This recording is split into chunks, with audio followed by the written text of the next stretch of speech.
Hi everyone, I'd like to welcome you to this session. We're going to talk about supercharging your revenue through your website. So this is going to be kind of intermediate to advanced.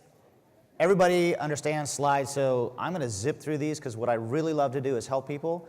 So I'm going to go through these, and if you have questions, that's what I'd really like to do. So I'm going to try to knock these slides out and then really get in there and try to help some people on a one-on-one basis.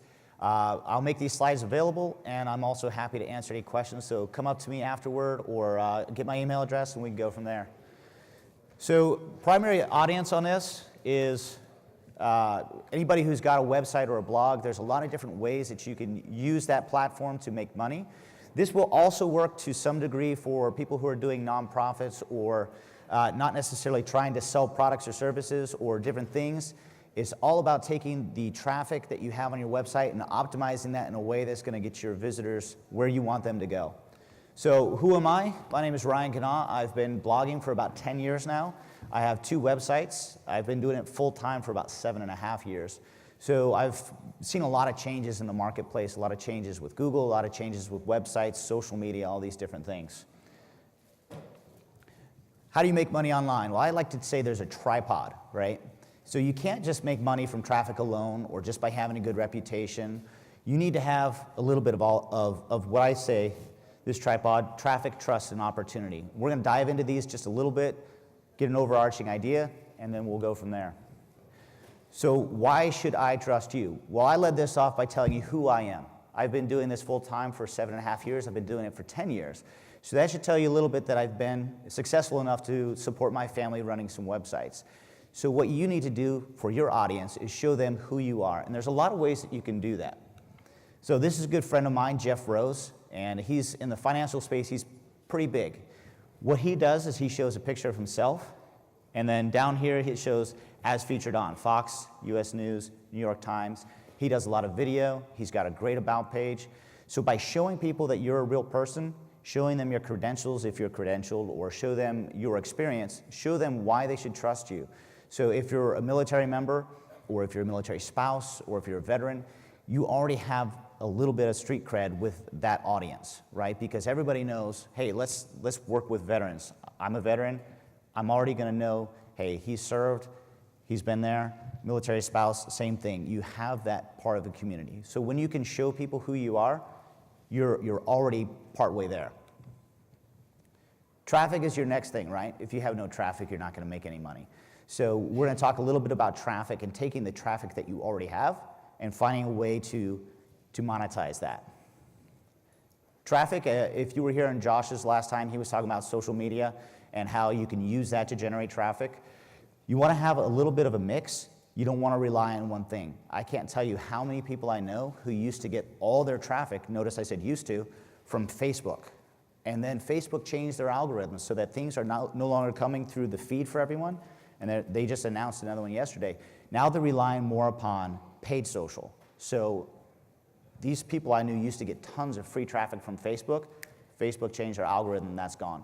So you want to have some kind of a healthy mix. You want to have repeat visitors, subscribers, social media traffic, Google traffic coming in from search engines. And then, if you can, your newsletter is going to be very valuable because you can control that flow of traffic by coming into people's email boxes. So having a little bit of this, a little bit of everything is going to do wonders for your overall business structure. Next, third leg of the tripod is opportunity. So what is opportunity? Well, we're going to talk about that. Who's your audience? Who are you talking to? The example I give here is I do personal finance as well. So if you're credit card ads, but your main audience is people looking to get out of debt, that's not going to be a good opportunity. But if you're talking about your credit score and how to get that, that would be a good opportunity, right? So you have to stay true to yourself and know who your audience is and try to match up products or services to who they are. I don't deal with certain things because I try to help people with their finances, so I'm not going to do things like payday loans, right? Because I think they're predatory. That's not going to help my audience. So with each of you, you have to really think about who your audience is and how you can help them and try to center your message on that. This is a fun one. So taking advantage of recurring themes. So start with your traffic and look at that. what gets the most traffic on my website? When people are writing into your contact page or leaving comments or hitting you up on Facebook or Twitter, which questions are the most common, right? So as an example of this, I was getting a lot of questions to my website for a topic I had never covered before. And I found it interesting. I was like, well, why do they keep contacting me for this specific topic? So I did a little research. I wrote an article on it. I published it. And now that article is bringing in about $300 a month because I was able to take that topic that people were looking for and I published it. And that was about a year and a half ago. So I would say I've probably gotten about, I don't know, $4,000 or maybe a little bit more just by listening to my readers, creating some content that's helpful for them, and then publishing that. And the nice thing is I'm helping them. I'm solving a question that they needed. I put an affiliate link on there. They're getting the product that they're looking for, and there's a business over here. It's actually a veteran-owned business as well. So, I'm helping this veteran. I'm helping these veterans find this product, and by being the middleman, helping solve their problem, I'm making a small percentage of that. So you can take these themes and recurring, questions that you find, and it's all about helping people. So it's really nice when you can do something like that. So let's talk about money. I like money. I'm sure most of you guys do too. And it's nice because if you do it the right way, you can make a living by helping people.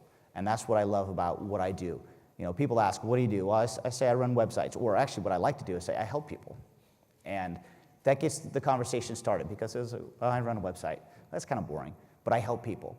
And a lot of the time I'm helping people, I'm not getting paid for it, right? I answer tons of emails behind the scenes. But there's times when you can do something that's going to help a lot of people on a grand scale, and you can still make money from that, and that's very rewarding. So there's different types, and this part's going to be a little bit basic here. So if you're just starting out, this is good, and then we're going to dive a little bit deeper into each of these. So different types of revenue from making money online. You have your traditional advertising, and we're going to dive into each of these. Products and premium content, new advertising opportunities, and services. And each of these is going to be, it's going to apply to everybody a little bit differently. So we're going to talk about them. Find what works for you because each one of us is different. Some of these things I don't do. I don't have the time or the skill for them, but you might. So traditional advertising, you've got display ads, your banner ads. You have your pay-per-click, and you have affiliate programs. An affiliate is a referral program. I write about something, for example, that question I was talking about. People come to my site. They click on the link. They buy it over here. I receive a kickback for that. It's not big, it's like 5%. But it helps that business, it helps them, and I get rewarded for it as well. So pay-per-click, you can have Google AdSense, you can have rate tables, you can have a lot of different widgets and tools and things like that. Now these are good ways to make money because a lot of times they're referring to specific products or services. This example here is a Bankrate ad. Now Bankrate is one of the large websites out there that aggregates banking data, and they put savings account widgets out there, and if people are looking to open a bank, they click on this, and you can get paid for that. So you're providing a service for your readers by putting this out there. Now, this works for a financial website. It might not work for every website, but this is the type of thing that you can do, and you can make revenue from that. Affiliate programs is what I talked about. That's where you get a referral. So if I put a credit card on my site, for example, somebody signs up for that I could receive a kickback. There's a lot of different products and opportunities out there, and there's not always an affiliate program for everything. One of the good ones that I like is an Amazon Associates. So what's nice about that is you could have a random article. I was talking to somebody the other day, and she was saying, well, I don't know how to make money off of my website because I don't talk about these specific products or services. Well, I said, okay, well, let's just say you're talking about camping, for example. Well, you could say, here's 10 gadgets that you need for camping, or 10 tools, or whatever it is. So you could have your little pit shovel, and you could have your propane tank, and you could have all these things. You could link to Amazon, and somebody could go buy those, and then you can make a commission off of that. So you can provide engaging, entertaining content for people and still make revenue by providing that to them. You become that conduit. It also works for paying for a lead, so if somebody wants to get life insurance and you're just connecting them to that broker. But the key, though, is providing value. How can you provide value to your readers and to your audience and still provide value to the other end source as well, the company that you're linking to? Products and premium content, so a lot of people do that here. People do ebooks, downloads, training courses, video courses. There's a lot of opportunities there. I know some people who are making 6 figures by training people and teaching people how to do other things.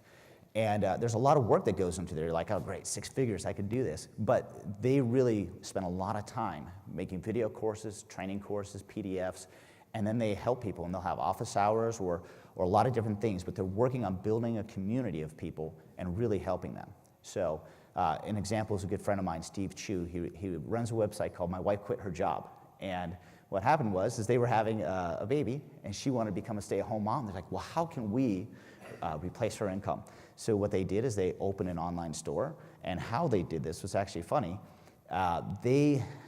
He's a Chinese guy, and they were looking for very specific linens for their wedding, and they could only find them in China.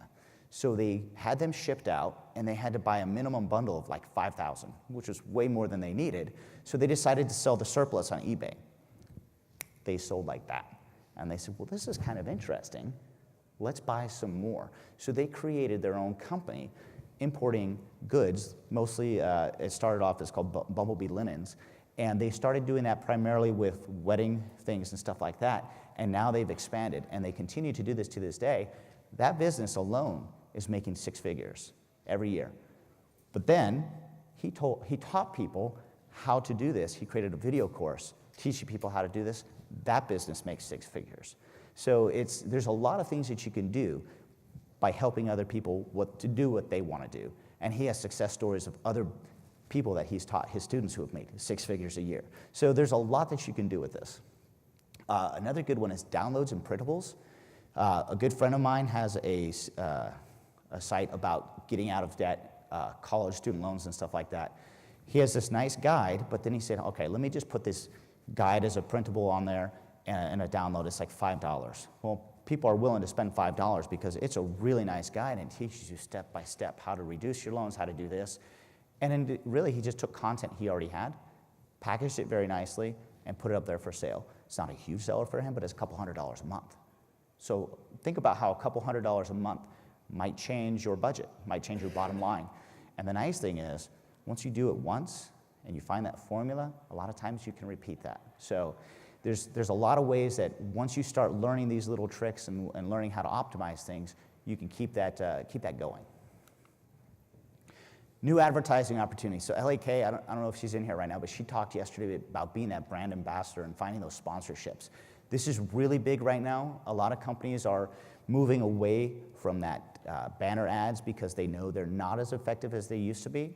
But finding a brand ambassador is huge. Now, I don't know if you heard the numbers she was talking yesterday, but they were pretty significant.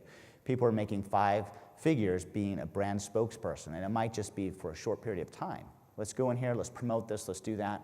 Sponsored posts, sponsored newsletters. There's a lot of different ways that you could do this and make it very lucrative. But you're also serving your audience by bringing them a trusted brand. Now, Ellie was talking yesterday about how she won't do certain companies or certain types of services because she's staying true to her audience. That is the most important thing, and that comes back to the first leg of the tripod, which was trust, right?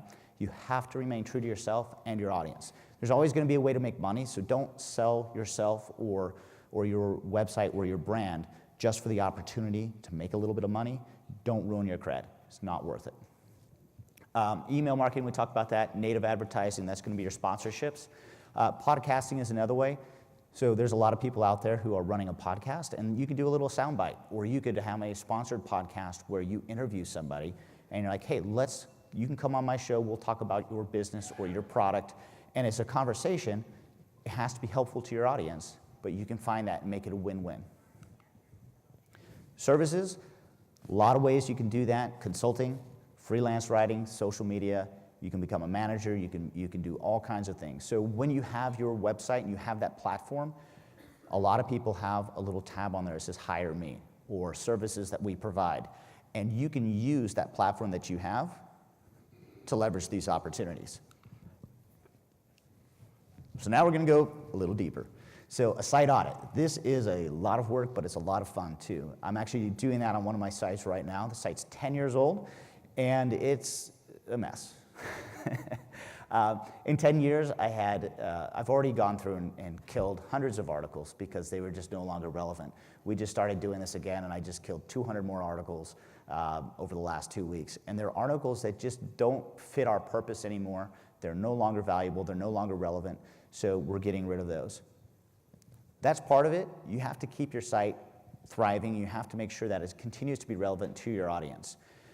The other part is, with a site audit, is you want to find your most lucrative pages. And we're going to talk about that in a moment.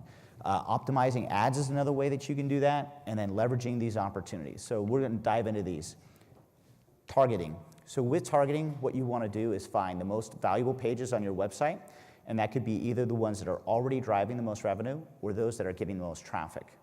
Once you have a list of those, you're going to need to look at those pages and find ways that you can take that information and make it more valuable, or find a way to make a little bit more revenue from that page. I would say if you're going to do this, start with the first 5 to 10 pages, and then systematically go down the list. Google Analytics is a free software program. You can put that into your website. If you have WordPress, it's very easy. There's plugins you can do. If you have a different system, you should be able to do a quick Google search to figure out how to put that code onto your site. Google Analytics is awesome. There's so much data in there, it'll probably make your head spin. But what you want to look at is the pages on your site that are bringing in the most traffic. This is, I don't remember, a screenshot of mine for probably a month or so. So I just cleared off the URLs, but it shows you that the traffic on those pages, and what you do is with that traffic, you say, okay, I've got 2,500 people coming to this article. How can I better serve those people, give them what they're looking for, and is there an opportunity I can also make a little bit of money from this as well? Right? And again, it has to serve your audience. The other thing that you can do is on those pages that are bringing in a lot of traffic, if that's something that you haven't found a way to necessarily generate more revenue, you still might be able to do something that can serve your audience and help yourself at the same time. So you could take a link from that page and put it to another page so that the traffic will flow there. Or you could do something like put a download on there. Maybe it's free and you get them into your newsletter. There's a lot of things that you can do. You kind of have to look at each page on an individual basis and say, this page is serving this segment of my audience. How can I serve them? And if possible, can I do something that will help my business as well?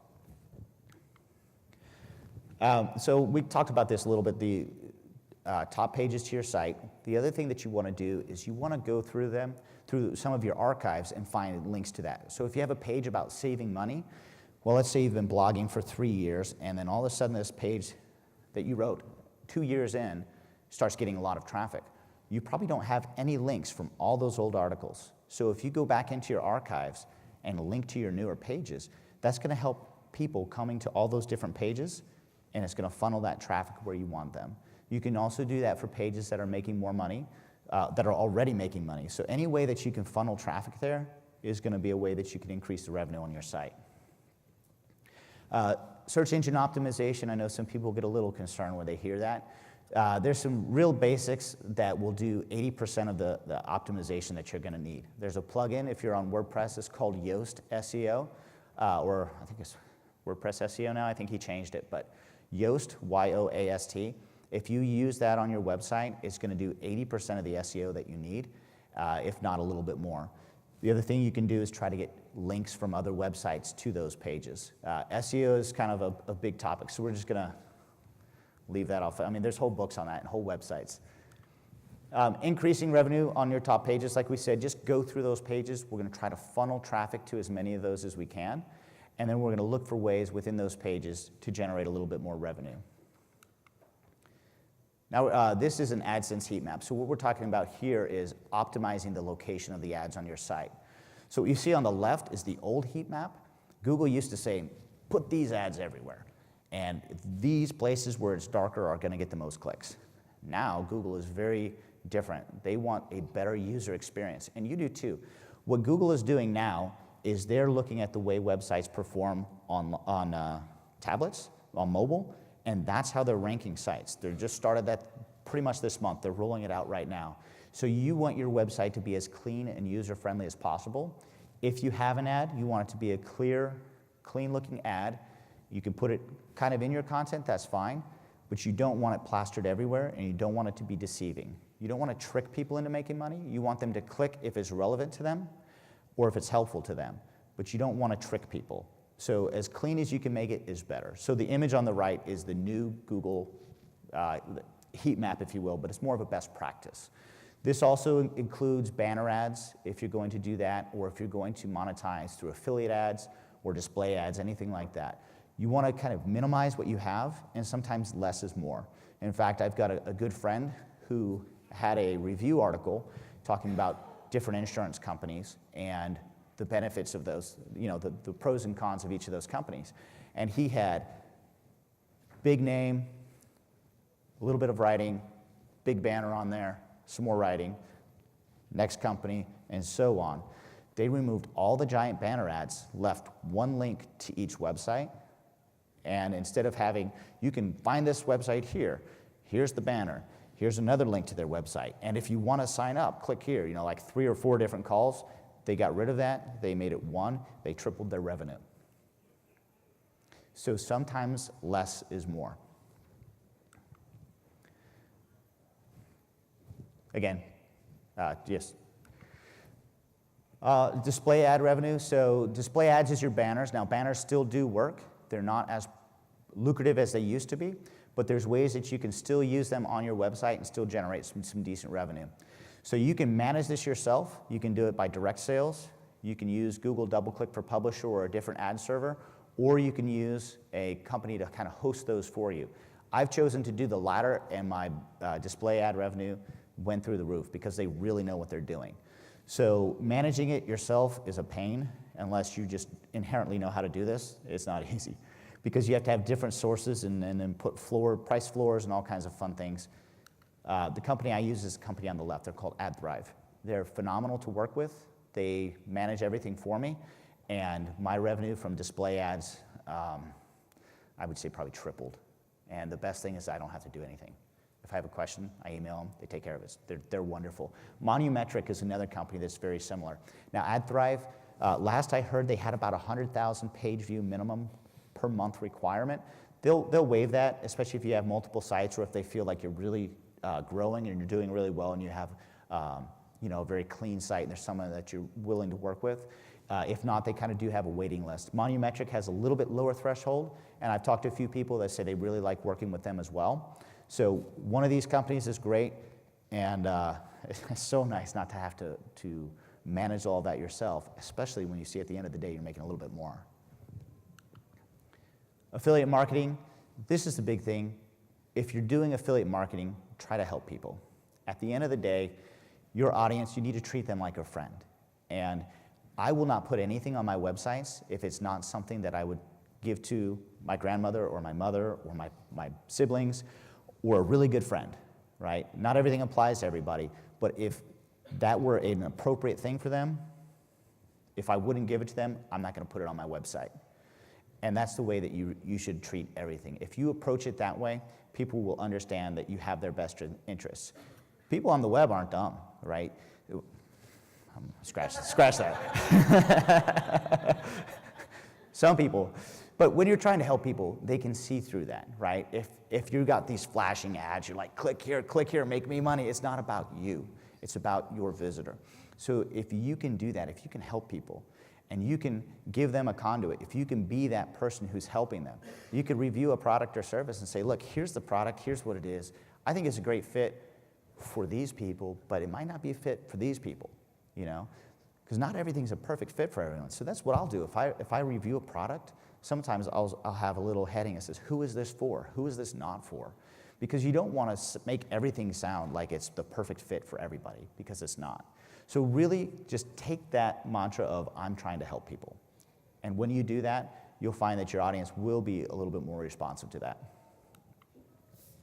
Affiliate marketing, so there's a lot of different companies out there that you can use. CJ.com, Linkshare, Flex Offers. A lot of times what I'll do, if there's something that I want to find, I'll just scroll to the bottom of their website and see if there's an affiliate program or a partnership program. It'll just have a link at the bottom. It'll say affiliates or partners or something like that. And with that, you can set those up. Amazon is a great one, especially for physical products. That way you don't have to have a link for all these different stores, because Amazon has everything. It's wonderful. And then at the bottom, there's VigLink and Skimlinks, and what they do is they automatically put put in affiliate links for you. Now this can slow your site down, so be careful with that. But some people like it because it's very hands-off. So you can add it on there and still potentially make a little bit of revenue from that. With everything, test, right? If you find it's really slowing your site down, especially on mobile, take it off. Because right now, Google is putting everything toward mobile. They want the best user experience. They want your site to be fast. And you might end up hurting yourself by lowering yourself in the rankings by not having a mobile-friendly site or not being fast enough. Test, test, test, everything. Testing can be fun. It can also be difficult, right? So just go in there and try things, leave it for a week or leave it for a couple days, see what happens. Because a lot of times you'll find that you make some very valuable observations, and other times you'll find you shot yourself in the foot. So it's okay to make mistakes. I've made many mistakes, and that's how you learn. But so try to jot something down in Google Docs or a spreadsheet, Excel or something, and say, here's what I did on this date, here's what I changed, and see what the results were. That way, if you're doing like 10 or 20 different things, you can go back and say, yeah, I messed that one up, or yeah, that worked. Why did it work? How can I do it again? Affiliate programs, a lot of times if you're working with companies, you can work with them and say, hey, you know, we did 50 conversions this month. You know, can you guys do a little bit better on your payout? Or we did 100 or whatever. And a lot of times companies are willing to work with you because they understand that 80-20 rule too. So it's a lot of times there's a very few number of affiliates who are driving the most revenue for them, and they really want to work with you and they want to reward you for that. So a lot of times you can get increased revenue, profits just by asking. And then balance. Balance is huge. You do not want every article on your website to be buy this, sign up for this, because you will drive people away. The best way to do it is to have a regular article, something that's helpful, and if you can work it in there in a way that's going to be helpful to the reader without bashing them on the head, then I think you're going to do well. New opportunities, again, we talked about books, courses, downloadables. There's a lot of different things that you can do. What I like to do is just go browse around people's sites that I respect and admire and see what they're doing. And a lot of times you can get great ideas from them. You can reach out and ask, hey, how are you doing this? And a lot of times you'll make this great connection, and people are often very willing to share with you. I've got a mastermind group that I work with several other bloggers. We help each other all the time. Now, people could say, well, you guys are competitors. Man, this internet is so big. Yeah, I guess. I guess you're competitors. But at the same time, if you're working with each other, it's 1 + 1 = 3. And the more opportunities you can take to collaborate with people, the more opportunities you're going to grow and you're going to help other people grow. So definitely try these different advertising opportunities. Also look into maybe advertising doesn't work for me specifically. So how can I leverage my services? How can I do consulting or writing? If you're a nonprofit, it's how can maybe we can get more donations, or how can we get more volunteers, right? So a lot of these principles you can apply to different things. So just take it and apply, you know, this is our goal. Here's where we have our traffic. What can we do to optimize that? Let's get started. Again, it's your traffic, it's trust, and it's opportunity. You need all three of those parts of the tripod to make this work. Identify your top pages, go through those, start with the top 1, 2, 3, 4, 5, go through 10, rinse, repeat, recycle, right? The more you can figure out how this works, the more you can put this into practice, the more success you're gonna see. But then you need to also keep doing this because things change over time. Advertisers come and go, your top revenue or your top traffic page falls off, or another page comes up. So what I try to do is every couple months, I go through and review, are these still my top pages? You know, you put it all in a spreadsheet and it keeps track a little bit. But the more that you do this, the easier it becomes, and then you recognize and you remember where certain things are on your website, and you figure, oh, I know, I can do this, I can link to here, I can put this on here. So there's a lot of opportunities, but you have to stay in it, and you have to keep doing it. Monthly and quarterly reviews. Questions? This is my favorite part. I love questions. Yes, ma'am. Yes, ma'am.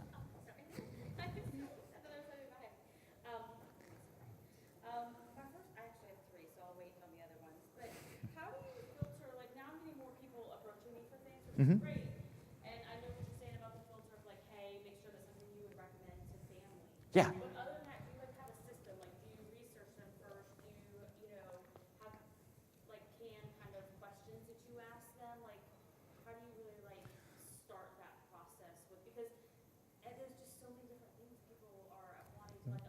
Can you give me an example? Are you talking from the advertiser perspective or an audience perspective?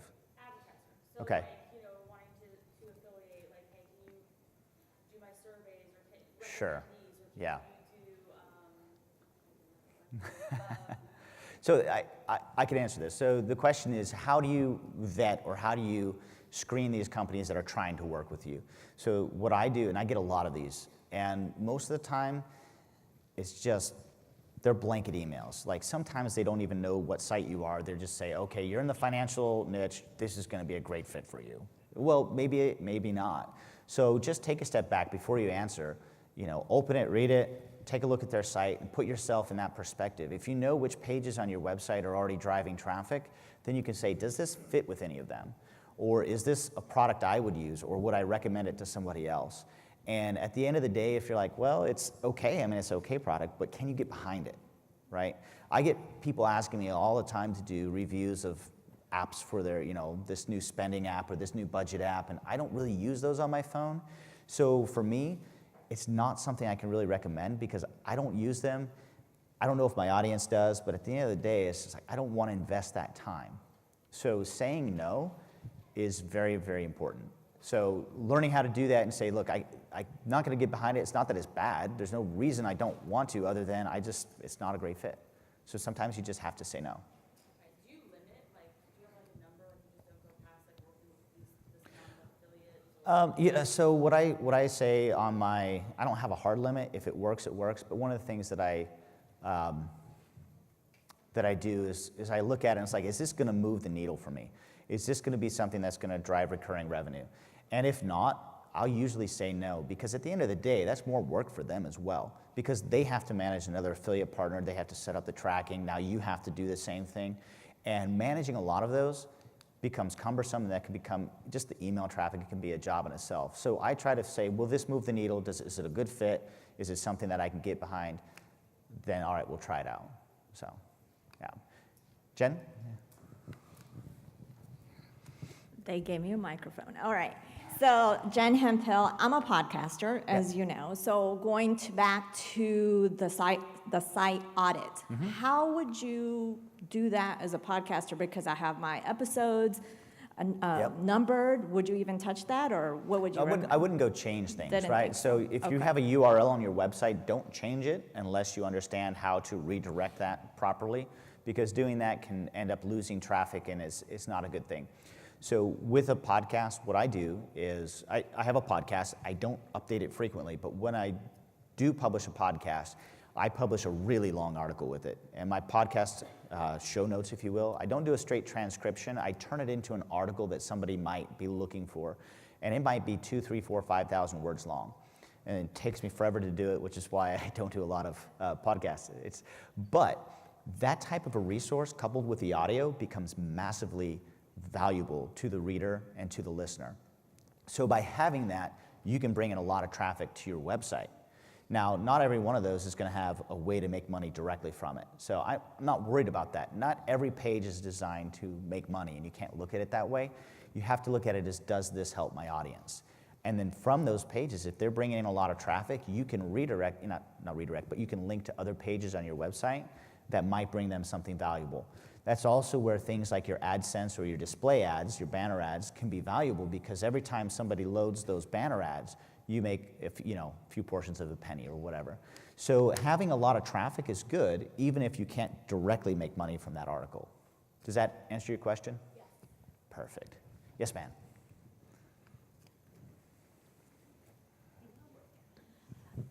I'm still trying to figure out this whole how page views and everything work. Do the page views have to be for your website as a whole, or is it 100,000 page views on one individual page? Oh, no, it's going to be, so when those companies like the AdThrive or Monumetric, they're looking at the total site, because you'll put the banner ad onto the theme, Okay. and then it will display on all pages. Okay, I just wasn't sure how Yeah, that no worked. worries, Okay, yeah. thank you. 100,000 page views to one page would be astronomical, and that would be amazing.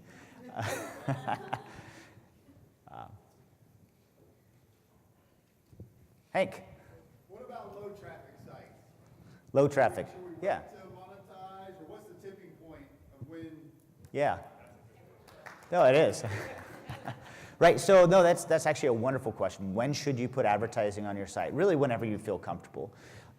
It took me 7 months to make my first $100 online. It just took a long time. I didn't have a lot of traffic, I didn't have a lot of content.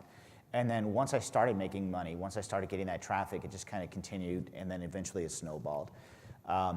You can do that stuff if you have a small amount of traffic. I know people that have very small sites in terms of traffic, but if it's very highly niched down and it's very specific, sometimes those can be more valuable than a general site that gets a lot of traffic. So page views by itself doesn't always equal money. You know, it depends on what niche you're in, it depends on what you're writing about, and it depends on what type of products you can monetize with. I mentioned life insurance earlier. Well, life insurance leads can be very lucrative because they're valuable. So if you have a very small niche down life insurance site and you're getting a lot of leads, you can make tens of thousands of dollars, right? But if you have a site that's about, you know, cat pictures and whatever people do on YouTube, then that could get millions of page views and make a couple $1,000s a month. So it's not necessarily about how much traffic, it's the quality and the type of traffic, and then how you're serving your audience. So if you're giving them very valuable information and it's in a niche where you can help somebody, and there happens to be an affiliate program or there happens to be a way that you can generate revenue, then it's never too early to put ads on the site.